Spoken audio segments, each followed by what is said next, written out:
It's been a tradition since the early days of the NFL, and we're off on Thanksgiving Day in Detroit. That'll be taken in the end zone. And no run back here. This will be a touchback, and it comes out to the 25-yard line. So here are the Bears now for their opening drive. They'll be led out by their quarterback who grew up just outside of Cleveland on Lake Erie, Mitchell Trubisky. And I thought in last week's game, he found a way to win like a good pitcher without his best stuff. I mean, he did throw 2 interceptions, offset by 1. Not the ratio, not the numbers you're really looking for as a QB. But finding a way to win, that's all that really matters. Here's the first carry for Tariq Cohen. Absolutely nobody fooled there. Stop behind the line of scrimmage. It's a tough one right there. He ran right into the teeth of the blitz as the linebacker was freed up in order to stuff that one for a loss. I think quarterbacks got to see that. Got to find a way to audible into something else. And a pretty little juke move there on a nice gain. They'll wind up getting 10 back as that sets him up for 3rd down. And at his size, he's a smaller back. You can get him to football. He can kind of get lost, make someone miss. Like what you said there, sometimes he gets lost in the traffic a little bit. But get him out in the open field into some space. That plays to his strengths the best and keeps him out of it where all the big boys are. You know, make him make someone miss in the open field. There, in-breaking route. Drove it with excellent pace. Money throw right there to move the sticks. Now Howard. And he'll be taken down just shy of midfield. 5 yards is the tally on 1st down. That brings up 2nd and 5. Well, I think that's what they're going to need to do here in the first half. You've got to take some pressure off of this young quarterback, and no better way to do it than to establish the running game early. On 2nd down, Trubisky. Shaheen, the tight end, on the right side. That catch good for only a yard, and it'll be 3rd down. One thing you're hoping for when you run drag routes, you're able to hit a receiver in stride, and he can pick up a lot of yardage after the catch. But in this situation, the defense was effective, able to stop him before he get a good head of steam going. They'll leave it for Cohen, complete. And he'll get it out to midfield. Looks like, they'll spot it right at midfield at the 50. They'll give him a yard on the play, and that's going to make it 4th down. Instead of throwing it downfield, Charles, they just tried to dump it underneath there. You like the call? I do. I think it's a high-percentage play because you get the completion, and what you're counting on is your back to use his legs and his elusiveness to make people miss and pick up the 1st down. In this case, it didn't happen. Stafford and the Lions now have it 1st and 10 at the 20. This is the newest member of the Lion backfield, LeGarrette Blount. He'll get about 3 as he's taken down at the 23. What's the old expression, 3 yards in a cloud of dust? In this case, it's dust-covered pellets. It's no longer that old grass that we used to play on, right, and chew it up. Now we've got that artificial surface. You see the pellets go up. Still a nice play by the defense. On 2nd down, here's Stafford. He sets to fire deep. And the hit jarred it loose. It's incomplete.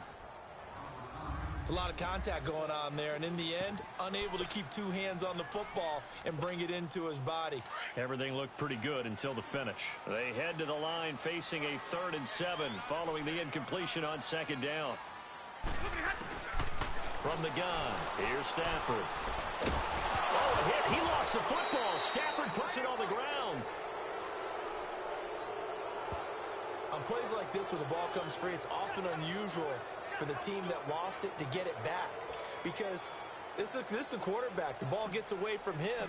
Everyone else is trying to execute what they're supposed to do on offense. They're usually looking in the other direction, downfield, or have moved away from him. In this case, though, a teammate is able to come up with the ball. Nice job bringing that one back. 14 on the return. And the Bears take over. The Bears about to gain possession again, and this is a team that's still atop the NFC North, though they did.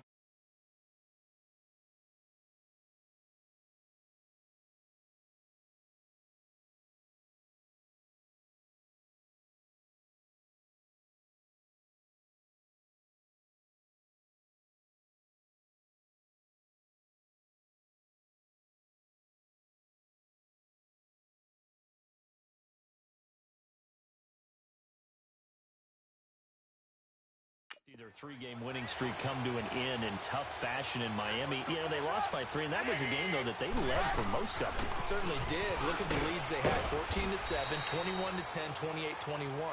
And with as well as their defense has played this year, you would have thought they'd be able to put this one away.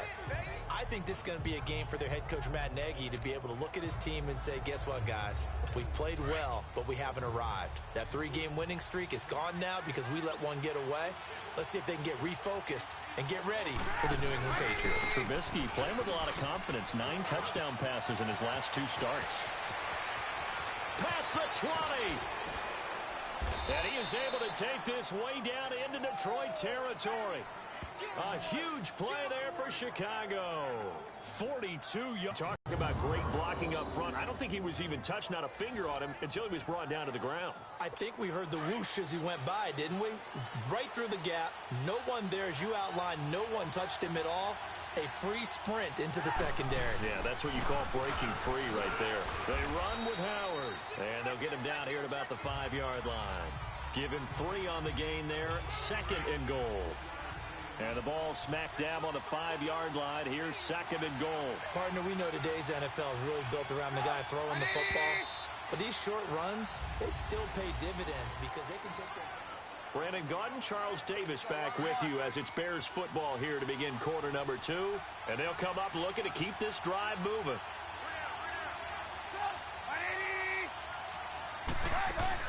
They'll give it to him up the middle. And he's going to fight his way forward here for a modest gain. Give him right around 4 on the carry. We'll see if they want to keep pounding here on 3rd and goal. I think you mentioned in the opening drive that these guys needed to establish the run, protect the young QB. Actually wrote that down, believe it or not. So how would you assess things so far? I'm kind of touched that you actually wrote something like that. And he's going to go down just outside of the 5, right around the 6-yard line. Now Cody Parkey out to try the field goal. From the left hash, should be a fairly easy one here.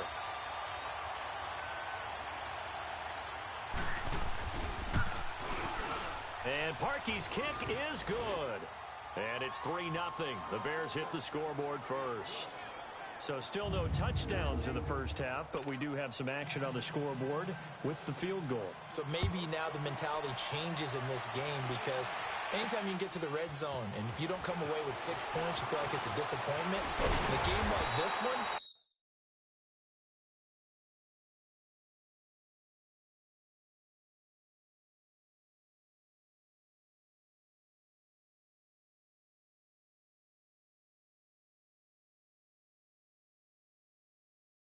being able to kick field goals means you're right there, and then you're just looking for that big break to take you over the top.